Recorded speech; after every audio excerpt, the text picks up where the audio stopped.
Hello everybody, welcome back to Let's Play Hearts of Iron 4, the New Order of Germany. Let us continue on from we last left off. So, we got our volunteers here in Colombia, we're negotiating with Sweden, and we've invaded the Norwegians. Overall, things are looking pretty much on the up and up for Germany. Now the question is actually, I don't want to open up a second front against the Colombian Revolutionary Union, if we can avoid that. Negotiations with Glenberg. Are you mad? Glenberg meditation cut into Borman's ears like a chainsaw. And a furious sigh of frustration. That's not what I liked either of.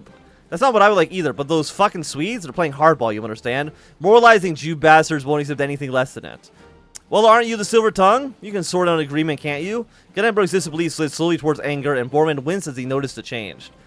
He looked at the window as he considered his next words. Sweden, for all its faults, was certainly a beautiful country. Shame that their government had to be so corrupt. It would have made a fine addition to the Reich.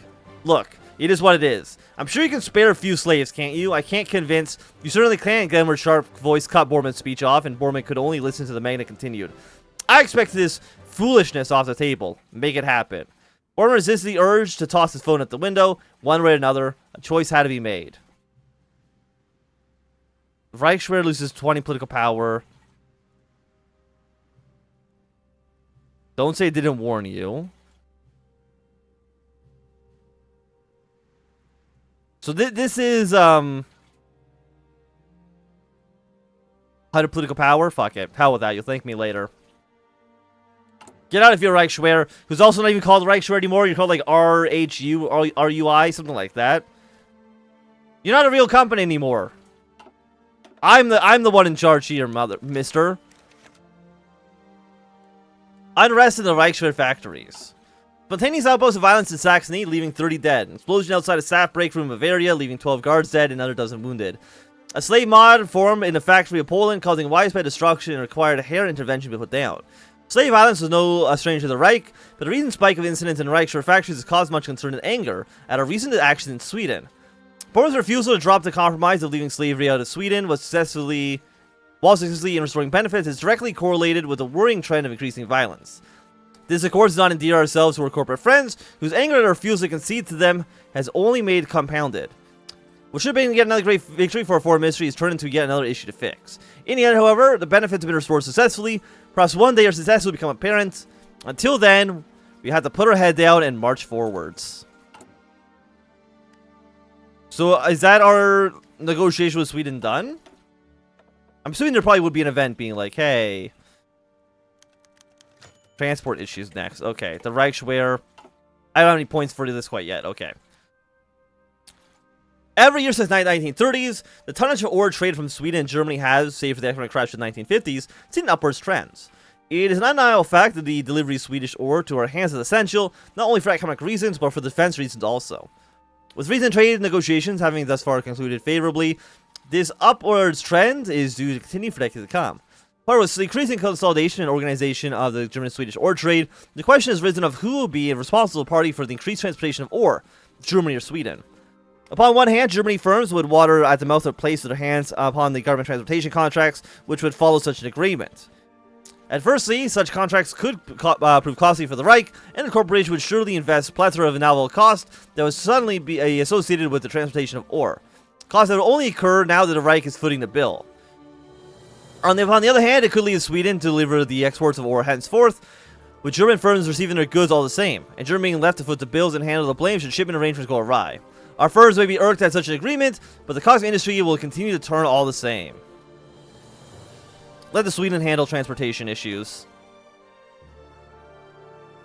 I'm feeling pretty good with these negotiations. Overall, me and Sweden have been on pretty good terms. Everyone still loves us, though. I mean, the Reichswehr is a little bit more... Yeah? German carriers protest. Fuhrer Bormann, what is the meaning of this? Richard Bertman, chairman of the Nordschle-Lloyd, said, "You can't let Sweden handle logistics. We need that share of the market. Do you know how hard shipping is these days?" Despite Bertman's complaints, Bormann remained silent. "This is a disaster for us. Come on, my Fuhrer. Is Sweden worth dooming an industry?" "You don't understand how important Sweden is," Bormann spoke up, his voice filled with rage. "I'm a very busy man. Please leave." Bormann opened his mouth again, then realized nothing he'd say would change Bormann's mind. Bretman left, disappointed. The rest of the day was filled with the air of similar complaints. When there were a lull of rapid series of complaints, Bormann wondered something. Was it worth it? Okay, so we're going to go to our final meeting now. I mean, the Kriegsmarine still likes us. Like, they can be a little pissy all they want. We are still looking pretty goddamn good. Okay. Final meeting. Howell and Bormann stepped upon the ship for what will hopefully be the last time. Prime Minister of Sweden himself, Tage Erlander, was there, and negotiation progressed at a snail's pace, getting stuck in menial topics of debates frequently. It would all be worth it in the end. Bormann had to leave, but Howell could hopefully secure it on his own. Bormann sat in his office waiting for the news. Suddenly, Howitt burst into the room. And deal-making a deal-breaker. Bormann examined the papers on the desk. He made a lot of promises. Promises were something he tried to avoid, for when you adhere to one, you usually break another. Protecting the Reich and being kind to its people were usually polar opposites. For example, it had taken far too many promises to evade a coup, ones he'd really rather not keep. He picked up the papers and flicked through them. If there was no proof of promise that had been made, it would simply be his word against theirs, and his words was the best in the Reich. He stood from the comfortable chair and surveyed a now empty office, lit only by smoldering embers. He cast the papers into the fireplace and wants them shrivel and burn. Take that, you reformist dorks. Yeah, losers. Okay, so now the reformists are no longer friends. Okay, that's fine. Do I have any more points here? No, not yet. But we're close to having 100% control, so I'm feeling pretty comfortable where we're at right now for Germany. Okay, so that means you are not finished because we have not completed a modern wunderwaffe, which is you. GDP will increase, inflation will decrease. This will unlock the Großstrand Continental Europe decisions. I'm hoping so, because otherwise, the whole Germany tree is bugged, in which case I don't know what I can really do about that. Negotiations succeed. Good job, Bormann said. He looked happily at the photograph of Erlander and Hale shaking hands. Honestly, I didn't think he could do it. Oh no, it's all in a day's work. Still, it is victory for the Reich, where he benefits from this. That'll show those ignorant bastards of the Reichstag how Bormann was competent. While Hall saw the deal, the majority of the work had been done by Bormann, hadn't it? Bormann would make sure that official reports said this. As was true, after all. Hell was more of an advisor. After Hell had left the office, Bormann got on the phone with the censors. I did most of that, not Hell. Okay.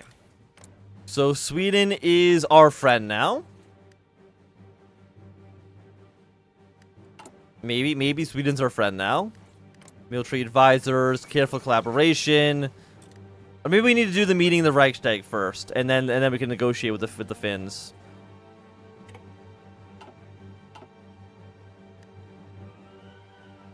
For 87%, even though this looks like 100, if you ask me. Well, I guess they still have control of power, huh? Even though every faction is pro us. We have more. Who's the biggest faction here? It's the militarist, the army.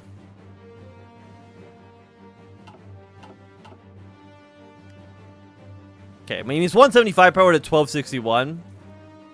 So I mean it seems pretty pretty one-sided. I'm pretty happy with this. Now the reformists they gotta realize they need to get the hell out of here. Removing the weeds. This will unlock decisions relating to building domestic infrastructure. I mean, if it gives us stuff that we can spend our political power on, I'm happy with it. Because I mean, most of our political power right now is being spent into Dash Karnstoss. That's where most of our political power is going right now. If we can have like another political power sink, I'd be very happy for it. Okay, a meeting in Germania. Walter and Beck snapped into a large empty room. Hell sat with the four Swedes at the table, desperately trying to stall for the very late Führer and Winneck. Ah, Walter! I see you finally arrived. Hell shot Winneck a glance. Yeah, sorry about that. There's a lot of traffic on the way here, Winneck explained. Well, let's not waste any more time. Let me introduce you to our guest. We have Kurt Gorsen, head of the army, Niels Monten, the Swedish ambassador to us, and the Prime Minister himself, Tage Erlander. The fourth person here is our translator, Hell said. Almost without cue, Bormann walked to the room. Howell and Went rushed to greet him. Bormann waved them off and sat at a table. Erlander spoke up, the negotiation began. It was finally decided that after 3 grueling hours of mental discussions, there would be more negotiating like this over a series of days, with the absence of Bormann and Erlander. However, did we not succeed in our negotiations? Is this a separate... Is this negotiation number 2? Oh, wait, what? I completely fucking forgot about Colombia. I completely forgot about Colombia. Okay, we're good. We're good. We're good here. Round table of the Weimar. Walter and Winnick sat in a crowded room, huddled with the other generals over the few maps. No one knew where to begin. Winnick eventually spoke up. I think we should extend a warm welcome to the men who came all the way here from Sweden, he said, translating, relayed his message to Swedes. They seemed pleased. Now that we came what we got for, you see, the world is currently very unstable, and we should prepare for any instability. If we take a look here, Winnick points to the spot on the map as he roughly explained the German intelligence about his rivals. Discussion began about what to do if the OFN invades. Though the Swedes noticeably recoiled a bit at the more radical charged parts of the discussion, talks seemed to go well. Where's your capital? Are these cores? Technically, yes, which does make things more annoying for me. So what do we want to do next? We can deal with the Italians. We can deal... You know what? Let's deal with... I think I want to deal with Burgundy first. Because if Burgundy is allowed to build up more and more and more nuclear weapons, that seems like that might be an issue. We need to deal with them, I think, ASAP. Genuinely, I think they're probably a bigger threat than the Americans or the Japanese for us. And a modern wunderwaffe. Modern Boardman as ever, was ready. Or was early. He strummed the table impatiently as the Reich Minister Lang and his men filed into the room and took their place at the table. Hurry up, gentlemen, we have so much to discuss. He spread his arms open. Reich Minister Lang, I have drawn up a new initiative destined to secure the Reich as an absolute hegemon of Europe. As we call it, the modern wunderwaffe. The economics looked at each other with impressed faces and nodded eagerly. We shall initiate various government infrastructure and pipeline projects throughout Germania. The city shall become the next of the continent for the next decade. Reichsminister Lang, if you please. Yes, my Führer. Kurt Lang nodded. He was a colorless bald man in a dull gray suit. A model functionary of the state. As we all know, the over-reliance of slavery has crippled our economy and dedicated the working class. Slaves will barely be involved in the modern Wunderwaffe initiative. Mark my words. If the German workers shall toil and sweat over these projects, and their newly earned wages will encourage more spending.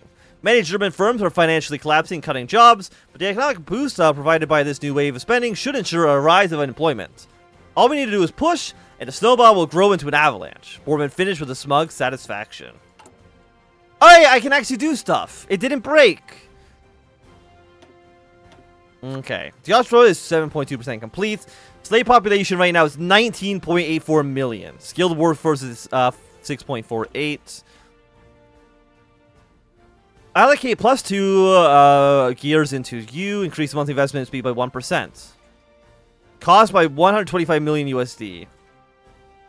Show domestic. Okay, let's see if we can just open these up. Show everything we can. I'm going to go up to 4% on you. Excellent. Well, we don't have any decisions here quite yet. I'm assuming they'll probably pop up as we go further and further into this tree, yes? I think they get unlocked via here. Yeah, unlock decisions relating to building domestic infrastructure, so on and so forth. Invite Sweden to the pact war game 1966. The pact war game is a demonstration of ties between the members. The war game features demonstrations for all branches of service from all pact members. It aids in developing tactics and fostering bonds between nations. This year's war game will be held in Ostland and focus on winter combat and invasion of Arctic places. The pact games could be used as a tool to help our relation with Sweden. We can invite all their branches of service, bringing us both closer together. This may be viewed as a violation of Sweden's neutrality, however. We could only invite them to the ground forces, which will feel like less of a violation of Sweden's neutrality, by creating as much of a bond between the two nations. I would like to get loyalty up, for sure. Invite them fully. Sweden. Do you want to... Election in Uruguay, they've elected the progressives. Actually, I wonder if I can get, like, some sort of... Actually, is there anything else we should do in foreign policy? You're at 78. Oof, okay, we've been ignoring you a little bit here. That'll get us up to 98. Okay, status of Sweden. While other nations such as Norway have been cast off degenerate ways and joined the Reich, Sweden remains an anomaly. They have assisted us in the past, and with our domination of Europe, it seems an anomaly as to why they do not join us. The reason is simple. They seek to maintain neutrality in the Cold War. While they may not be willing to fully align with us, they are willing to provide us with assistance. If Sweden were to become heavily aligned with our pact, we surely be able to influence Finland as well, leaving all of Scandinavia to us. Okay, so now presumably... Okay, we still apparently have not negotiated with Finland. Or with Sweden. Not yet, apparently. All these negotiations over the last few months, they've been for squat. Heinrich in the Shadow State. The Fuhrer sat alone in his office, cigar in his mouth. An enormous pile of documents and reports on his desk. He was reading Goethe's report on the Burgundian agents in Germany. His mind, though, was on Heinrich Himmler, and their shared past during the rise of National Socialism. Himmler had never been a friend, but outwardly they maintained a veneer of cordial and respect. In reality, one had always tried to undermine the other, and both were locked in a great game for control of the party. This game lasted well into the West Russian War and ended with the Reichsführer's betrayal and attempted SS coup. Now Bormann thought Himmler and himself were locked in a Cold War, one that was heating up every day as it passed. His cigar was close to burning his fingers. The Führer threw it in the ashtray and lit another one. He tried reading one of Hero's documents, but his mind once again wandered in the past. The SS coup had been a perfect opportunity, and one surefire way to get rid of Himmler and his cabal of mindless brutes. However, before Bormann could spring his trap, the little snake played his card. Hitler announced his plan for the creation of the SS Ortsstadt Burgund, and Bormann's protest had amounted to nothing. The Reichsführer of the SS had his own fiefdom, far from Martin's influence. A decade has passed and the shadow shade remained, uncaring about the changes happening in the fatherland. The situation was unstable, sustainable, Bormann thought, and he had to gain an upper hand. No more could Himmler be allowed to rule his little realm with no consequences. The Führer's entire office reeked of smoke now. He flicked once again through the papers. There had only been one conclusion. The Reich must act against the Shadow State, and Führer Martin Bormann must destroy Himmler. Bormann reached the telephone and dialed Walter Hero's number. Howell, we need to talk about Burgundy. And I think with that, that's going to be a great time for it to end off for today. So if you enjoyed, thumbs up. Not enjoying, thumbs down. You want to see more, subscribe. And goodbye.